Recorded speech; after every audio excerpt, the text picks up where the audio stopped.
Hi, I'm Saint Riot. I'm a guy who plays Elden Ring, and I make builds. And then I go invade with those builds. And then I record the footage, and then I post it on YouTube, and people watch it. This is a Bloodborne-inspired build that I made, inspired by the Church Hunter. The Kirkhammer, Ludwig's Holy Blade, those guys. The videos that I have made thus far, showing invasions from this build, have all been very early on in the creation of the build. And so all I had was the Lordsworn Greatsword and the Giant Crusher. Here's the stats. We started off as Hero, which ended up not doing what I thought I was going to do, which was level up Arcane. But this works out fine as long as I don't level up Dex too much.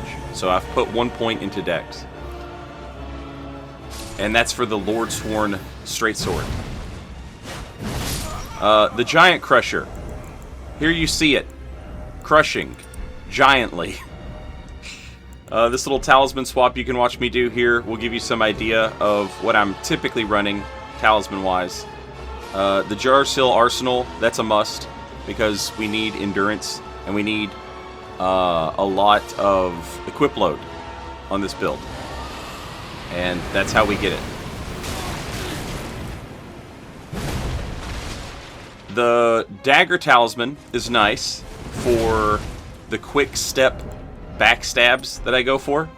I have swapped over to the Guard Counter Talisman because it's funny to hit people with the Guard Counter of the Giant Crusher. I really like doing that. My opponent is down in this pit, and the only way out of the pit is a ladder. And now he's summoned his buddy back, which means I would have been stuck down there with no way out. So as soon as I saw him, load, or as soon as I saw him start summoning his buddy back, I immediately just noped out, so that I'm not stuck down in a pit with two guys with no way to get out. I assume he was going to summon the same guy, but I don't know that for sure. That guy doesn't have a lot of HP, right? But still. Anywho, this is the Giant Crusher. This is like my Bloodborne Kirkhammer. And there's the Guard Counter, and it's hilarious. That's hilarious. That's objectively funny. That is Bugs Bunny shit. Alright? There's no way not to love that.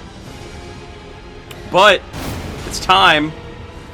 I decided to add the Watchdog Greatsword to this build to sort of be like my Ludwig's Holy Blade.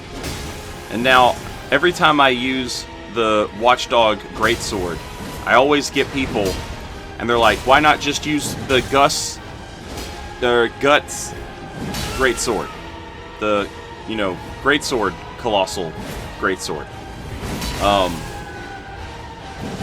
Isn't it better in every way? And the answer to that is, yeah, I guess. But you have to level up Dex for that. Not that there's anything wrong with that. There's nothing wrong with, using a Colossal Sword and having to level up your Dexterity. That's fine, okay? Especially right now, it's Pride Month, right? So if you guys like that, more power to you, right? That is a valid way to play with the Colossal Sword, is leveling up your Dexterity. I just didn't want to level up Dex because it wouldn't be super optimal for this particular starting class, which is Hero. And the Watchdog doesn't require any Dexterity at all. It's a strength weapon, okay?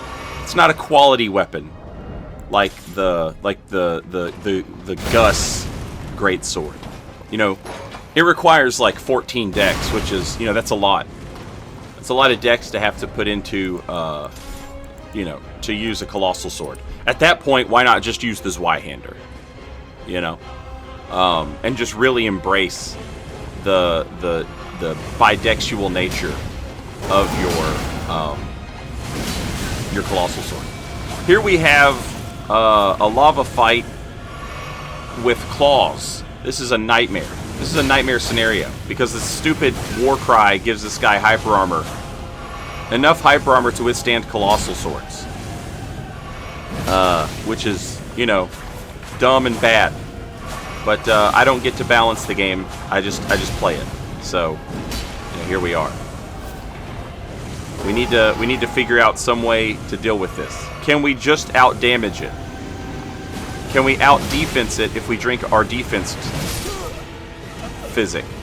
Or can we simply throw this man 10 feet into the air and watch him come crashing down like lightning from the heavens?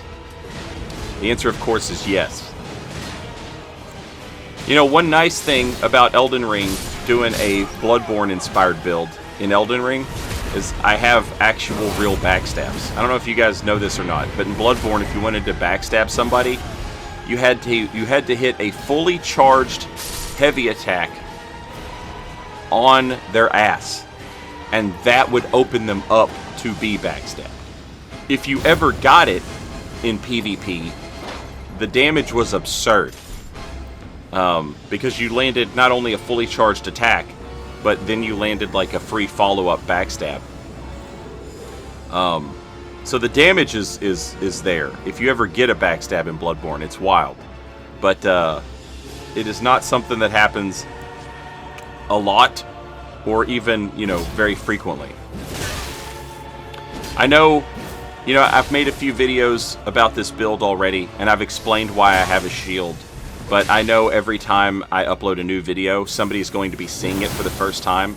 And they're going to be like, why are you using a shield in Bloodborne, guy? And shields were honestly not bad in Bloodborne PvP. And, you know, From Software is a coward who won't give me a gun to parry people with. I wish they would. I wish they would simultaneously give me a gun to parry people with, but also remove any hit stun off of the guns at all. Absolutely nothing more annoying than gun spammers in Bloodborne invasions. It's, you know, it's crazy. They've got 20 shots, right? And they will just, if they hit you with a gun, you know, if they shoot you while you're healing, or if you're in the middle of an attack, you get parried. But people would just spam the hell out of the gun, regardless of what you were doing. So a lot of times I would just stand there with the shield and just block. Just block the bullets so that you're not taking much damage from them. You take a little bit of chip damage, but it's hardly any. But that didn't stop people. They would waste all 20 bullets, and then they would sacrifice their health for more bullets. It was a pretty absurd situation. And a lot of times they would, you know, they would kind of get rewarded for it because the, you know, the guns had hit stun, which was annoying. So they would, oh, I can't believe that shot didn't go off. That would have been hilarious. Anyway, they would kind of get rewarded for the spamming because there would be like some hit stun. They'd shoot you, you get staggered, and then their friend hits you.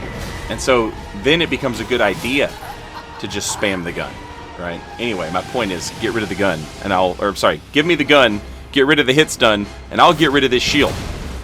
Alright? That's the trade-off I'm willing to make. Anyway,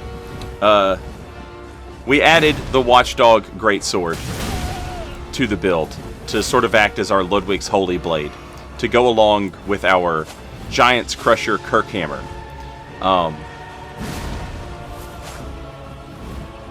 And it was a nice little addition.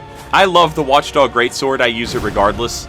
But the fact that it doesn't require any dex at all to use that thing really made it seem like it was even a good idea, you know, to be using it.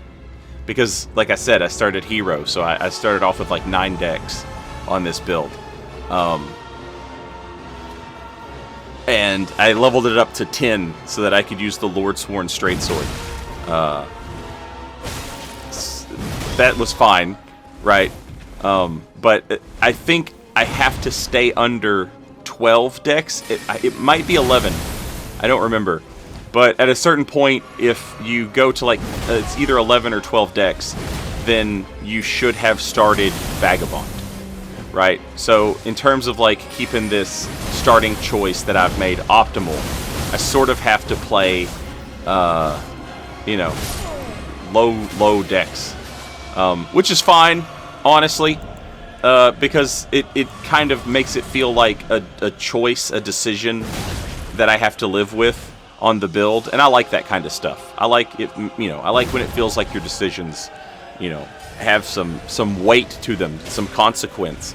You can't just have everything, you know. I like that in an RPG, which is what Elden Ring is. So then why do you spend all your time playing PvP then, Saint? Because it's hilarious, and you can get funny things like this to happen. This is objectively hilarious. It's never not funny. That Who Framed Roger Rabbit ass death. Get out of here. Because the video's over. But I'll see you next time. Until then, later, y'all.